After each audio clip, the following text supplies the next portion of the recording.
Holy Cross today is a modern campus of 170 acres perched atop Mount St. James in Worcester, Massachusetts. Hi, I'm Tom Cadigan, Associate Director of Alumni Relations and a proud member of the class of 2002. And I'd like to welcome you to our hidden in plain sight campus historical tour of the College of the Holy Cross.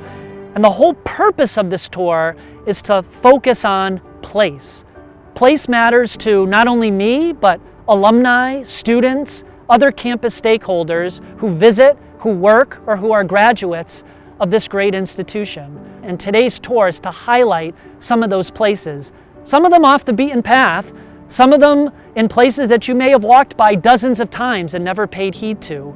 But today is to really focus on those objects or those buildings and to talk about why they matter and how they relate to the larger tapestry that is our Holy Cross history, our shared history. And I wanted to begin at this specific place, right across from Lehigh Hall, not far from the chapel, this flowering crabapple, the Tom and Mary Cadigan tree, dedicated to my late parents. This place means a lot to me and it means a lot to my brother. My parents were strong supporters of my brother and I coming to Holy Cross and were our biggest advocates while we were here. So this particular tree in this particular place means a lot to my family. And I know there are countless places across this campus that resonate with you and with other members of our campus community. So please join me as we check out some of those places on this beautiful campus.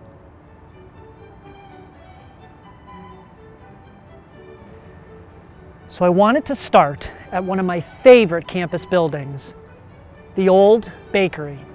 Now some people think Fenwick or Oane or Campion are one of the oldest buildings on campus. Wrong. This is the oldest existing building on campus. Some of those bricks originate from about 1844, 1845. And this was the Kimble before Kimble Hall. Let's go check it out inside. But some of you have never been in here.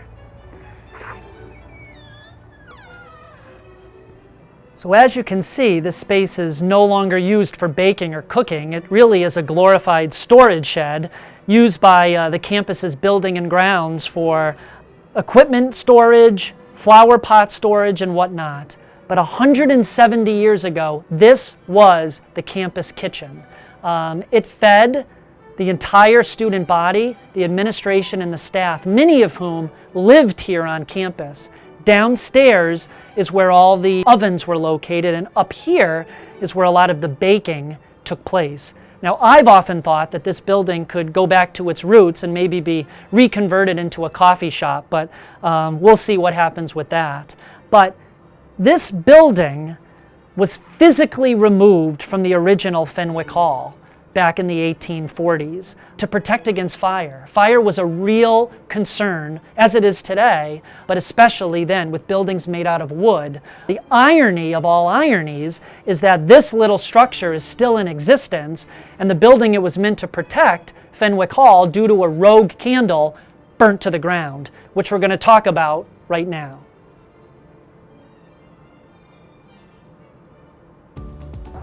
So Fenwick Hall, one of the iconic Holy Cross buildings, and along with Oane, one of two campus buildings on the National Register of Historic Places. But this is not how the building originally looked. Check out this sketch from the 1840s. That's how Fenwick originally looked. Notice the cupola? And that's how the building was from the 1840s till about the early years of the 1850s. But in July 1852, a terrible fire broke out in the building, and it took surrounding fire crews over an hour to jerry-rig a pumping system to bring water up from the nearby Blackstone River, and that delay was just devastating. But fortunately, the building got a second lease on life, and the college was able to rebuild, though it took a while. So in 1854 through the 1850s, the top 4 stories were added up to that white line. In the 1860s, the top story was added, and then in the 1870s, the iconic spires were added as well to give us the Fenwick Hall that we know today. So during the Fenwick reconstruction, a 300-pound copper bell was cast in a foundry originally owned by Paul Revere in the Boston area. And in 1854, it was brought to Worcester and mounted on the roof of Fenwick Hall, and it became the Fenwick Bell, the timepiece for the college for the next century or so. The bell would tell students when to wake up, when to go to Mass, when it was lights out. But then let's fast forward to the 1970s. The bell was really obsolete, and it became decommissioned and placed right here, right at the top of Linden Lane. A little plaque was placed there to talk about the history of the bell. Well, in April of 2009, on a beautiful random Tuesday morning, a utility vehicle drove onto campus, and 3 somewhat official-looking men got out, walked over to the bell, unscrewed the bell, loaded it into their car, and drove away. The bell has never been seen again. We think it was probably melted down and the copper was sold probably on the black market. It's still an open case, so if any of you have any leads, please let public safety know.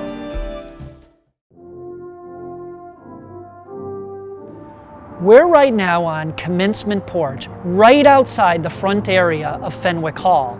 Now, during Fenwick's renovation in the 1850s and 1860s, this area here was added to be the outdoor amphitheater for the college, where graduations and outdoor assemblies would take place. If you could picture outside on the grass, chairs with screaming family members cheering on their graduates walking across the stage as they received their diplomas. And it was here where graduations took place for really the first 50 years or so of the college's existence, from the 1850s all the way until the early years of the 1900s. But if we fast forward to about the early 1920s, right around the time when St. Joseph Memorial Chapel was being built, college administrators realized, oh no, Commencement Porch, even though it's a beautiful area, was blocking the pristine view of the brand new chapel from Linden Lane. So just before the dedication of the chapel, Commencement Porch received a little bit of a haircut. It was reduced by about 40 feet or so to its current dimensions. And I mentioned how graduations took place in this very spot for the first 50 years or so of the college's existence. Well, that changed in 1905 because in June of that year, the commencement speaker was the sitting U.S. President, Theodore Roosevelt. He came to Worcester and delivered the commencement address. And as you can imagine, like it would be today, having the sitting president was a big deal. Thousands of people came to campus to listen to Teddy Roosevelt, so this area of Commencement Porch wouldn't accommodate the crowds. So for that particular year, graduation was moved to Fit and Field. Over 6,000 people came out to hear TR speak and personally give out degrees to the 37 graduates who graduated on that day. Before he left campus, he planted a Scotch elm tree. That tree, over 115 years later, is still there, and we affectionately call it the Teddy Roosevelt tree. And now I want to turn our attention to Oane Hall, another beautiful, very visual building, and as we said, paired with Fenwick, one of 2 Holy Cross buildings on the National Register of Historic Places. Oane opened its doors in 1895 and has been used for a variety of different things, both on the academic and on the student side. In fact, I've heard from several visiting alumni who actually lived on the top floor in one of those rooms right up there at the very top above that white line. Those were residence halls. Supposedly, when lights were out, students would sneak out and visit their friends by walking across that very narrow white ledge. That's about a 60-foot drop to the ground, and as far as we know, no one has fallen to their perilous deaths. What I love about Oane more than anything is not so much what's in the building, but what didn't make the final cut. When the building opened its doors, the college was suffering through some financial difficulties, so some things had to be nixed from the original plans, one of which was an Olympic-sized swimming pool. Can you believe that? The other was the actual clock itself. We take it for granted as always being there, The clock wasn't added until 1994 in celebration of the college's 150th anniversary. So for the first century of Oane's existence, that was just a brick circle. And my favorite, just to the left of the clock tower, there's this square area, bricked, that rises above the roof of the building. That was originally going to be an observatory with a dome and telescopes and other equipment to view the planets and the stars. We didn't have enough money, so the base of the room was created, but the actual dome was not. But that space has taken on kind of a life of its own, and it's in that space, which was supposed to be an observatory, is now called the Holy Cross Exorcism Room. Have you ever been there? Let's go check it out. So we are at the northwest corner of Fenwick Hall, where it meets Oane Hall. We're on the 5th floor at the top of what are called the stairs to nowhere, and supposedly behind this white door is the Holy Cross Exorcism Room. Have you ever been behind it? Come along. A little creepy.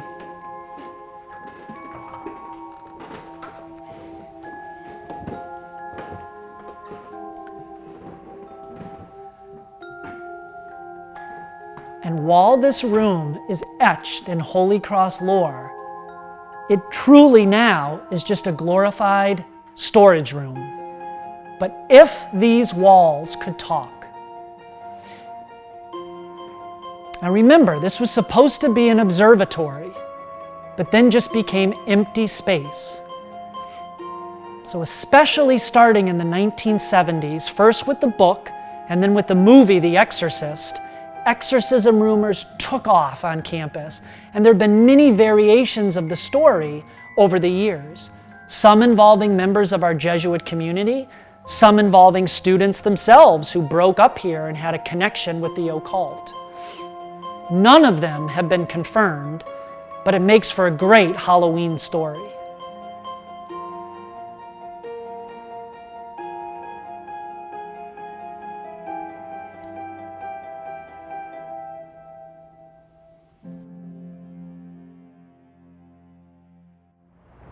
One of the most famous lines from the movie The Exorcist is "The power of Christ compels you."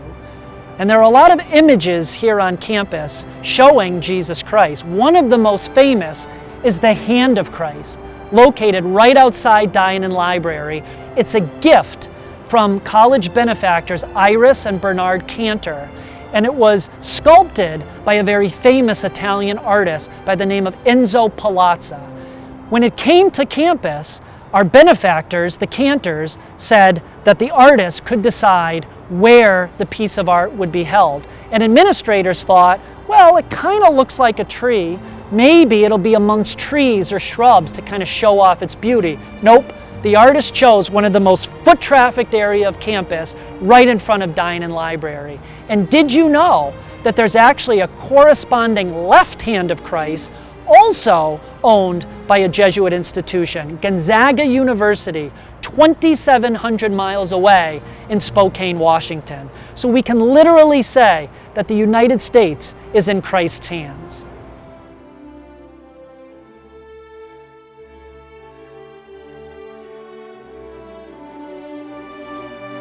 Dian Library opened in 1927 and will soon be celebrating its centennial.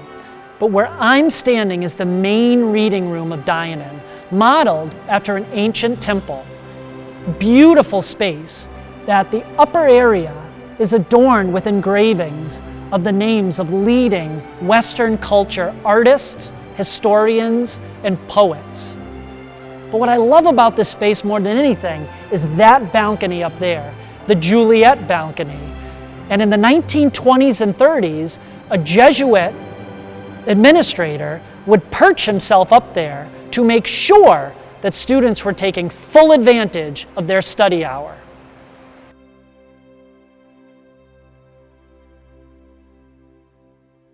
So we go from one study space to another. I'm in the ONeal Botanical Garden, kind of this courtyard area between ONeal Hall and Swords Hall, right at the heart of where sciences are performed and studied here at Holy Cross. And what's really cool about this space is there's an engraving above that door in Latin from the book of Genesis. God created man in his image. But above that are these really, really cool, very graphical relief etchings actually depicting that Genesis quote, where God created the fish of the sea, he created the animals on land, and right in the middle, he's putting the divine touch to man, creating man in his image. And what I love about this is many a Holy Cross student have walked under these and maybe never really paid much attention to these relief images, but it gets to the heart of what this college is about, kind of mixing faith with reason, all in an academic space.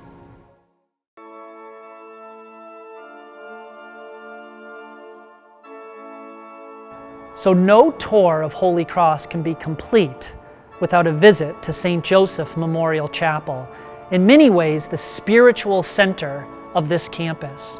And there's two things that I want to point out. Number one, the name, St. Joseph Memorial Chapel. The memorial we get because this sacred space is dedicated to alumni who lost their lives in service to our country during foreign wars.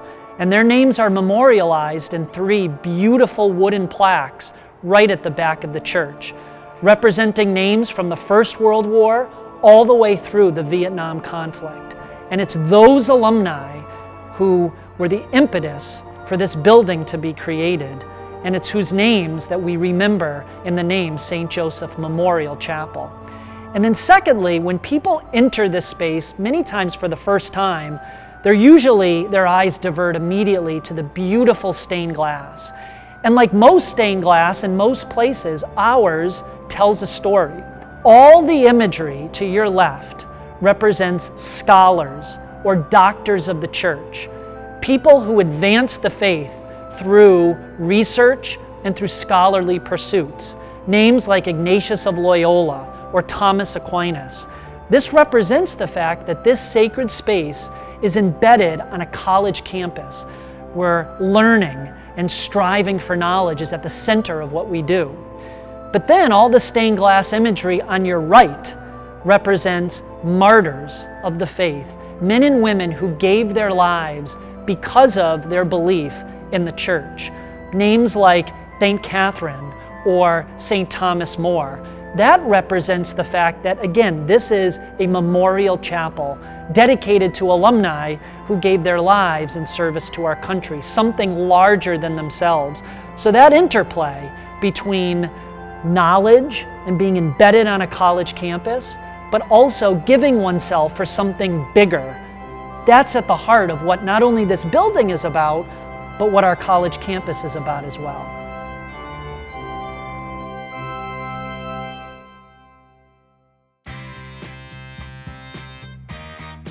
Kimble Hall, another iconic Holy Cross building, opened its doors in 1935, the only large-scale construction project that took place during the Great Depression. But I'm in Kimble Quad, right in the shadows of this Christ the King statue, which many a Holy Cross student has walked under during their time on the hill. But I want to specifically point out one particular day. It took place in the winter during the mid-1960s when a crazy snowball fight took place right around this area. And the cross right at the top of Christ the King's crown was knocked off by a stray snowball.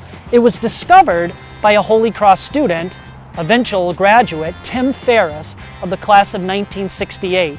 He kept that cross in his prized possessions for years until he came across it one day right around 2014, 2015, and he gifted it back to the college, figuring, well, what am I going to do with this cross? It was replaced and is now back on the statue's crown, give or take 45 years later, but it's here.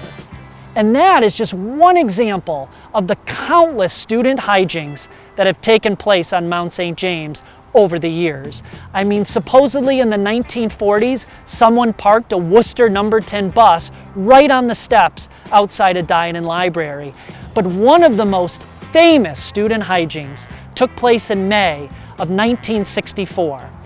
The culprits soon to be graduating seniors. And what they did was they pilfered some bricks that they found in the nearby Loyola Hall construction project, which was taking place in May of '64. They schlepped those heavy bricks up to the second floor of Lehigh Hall and then proceeded to brick in Father John Crowley, who was the Jesuit prefect who lived in Lehigh 217. Now that story, very part of Holy Cross myth and legend, but what takes it to a different level is we have photo proof that this took place from May of '64, the culprits in action, and supposedly when Masons were called the next day to free Father Crowley and take down the wall, they were so impressed with the masonry that they offered to hire some of the students right on the spot. Says something about Holy Cross ingenuity.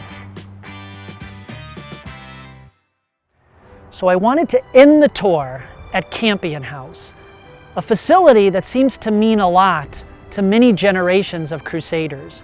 Now, Campion House has been used for many things over the years. It's been a pizza shop, it's been a laundry facility, it's been a place where members of our Jesuit community have lived, and most recently it's the home of our college chaplains. Now, Campion was built around 1906, 1907, originally as a residence hall for lay farm laborers who tended the farm here on campus, many of whom were Irish immigrants. And though the use of Campion has been varied throughout the years, what's really cool about this is what it represents. Campion is a loose reconstruction of the original Mount St. James Academy, the academy built and founded by Father James Fitton, who tended this land in about the 1840s. That academy was the equivalent of a grammar school, a middle school today. Well, that building was eventually purchased in 1843 by Bishop Benedict Fenwick, and he established Holy Cross. He razed the building to the ground and actually built the original Fenwick Hall, but Campion is a loose reconstruction of that original Mount St. James Academy. So in many ways, the past is echoing in our modern time. So thank you so much for joining, and I encourage you, next time you're on campus, please take in our beauty here in Worcester, and also try to take advantage of some of these hidden gems in plain sight. Thank you.